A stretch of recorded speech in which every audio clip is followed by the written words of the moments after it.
আসসালামু আলাইকুম রহমতুল্লাহ। প্রিয় দেশবাসী, বর্তমানে যুব সমাজ ধ্বংস হওয়ার কয়েকটি কারণ আছে। তার ভিতরে উল্লেখযোগ্য দুটি কারণ আজ আপনাদের সাথে শেয়ার করি। প্রথম নম্বর কারণ হচ্ছে বর্তমান সময়ে যে আমাদের যুব সমাজ, এই যুব সমাজের ভিতরে প্রয়োজনীয় ধর্মীয় জ্ঞান না থাকার কারণে আজ তারা যেভাবে ইচ্ছা যা ইচ্ছা সেটাই করতেছে, যা মনে চাচ্ছে সেটাই করতেছে। যদি আজকে তাদের ভিতরে প্রয়োজনীয় ধর্মীয় জ্ঞান থাকতো তাহলে তারা যা মনে চায় তাই করতে পারতো না, যেভাবে ইচ্ছে সেভাবে চলতে পারতো না।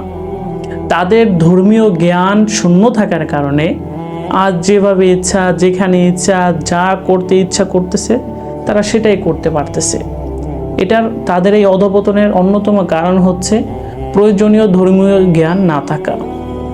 আজ দেখুন, আমি যদি একটা খারাপ কাজ করতে চাই, ধরেন কথার কথা একটা চুরি করতে চাই, যদি আমার ভিতরে ধর্মীয় জ্ঞান থাকে, ধর্মীয় সহানুভূতিশীলতা থাকে, তাহলে চুরি করতে যাওয়ার আগে কমপক্ষে 10 বার ভাববো যে অন্যের মাল আমি চুরি করতেছি, তার মাল আমি নিয়ে যাচ্ছি, এটা ঠিক হচ্ছে না, এটা গুনাহের কাজ হচ্ছে, এটার জন্য আমাকে জাহান্নামে যেতে হবে।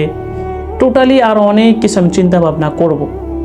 অনেক কিছু চিন্তা ভাবনা করার পরে আমি কিন্তু এই খারাপ কাজটি করব না।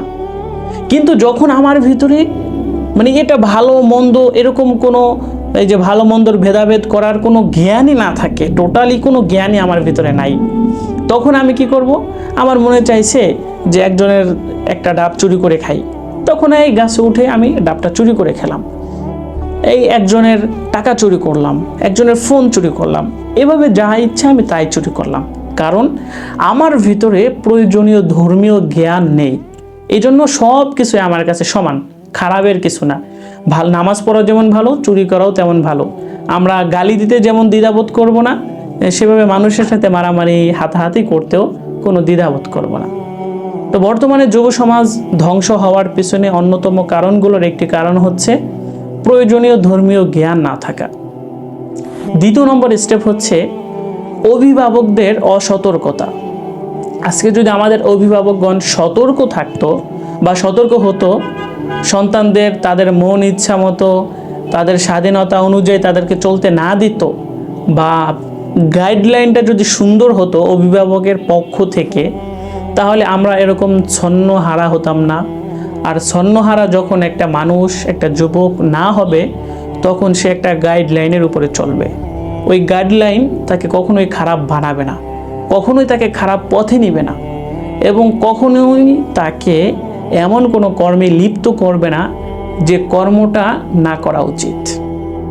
এজন্য আমাদের অভিভাবকগণ যদি সতর্ক হতেন তাহলে আমরা এতটা অধঃপতনে যেতাম না।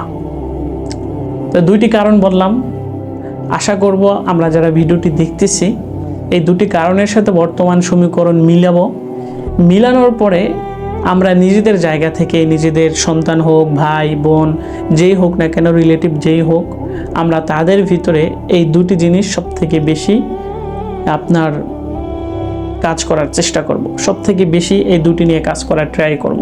তাহলে দেখবেন যুব সমাজ, আমাদের সমাজ সব কিছু সুন্দর হবে ইনশাআল্লাহ।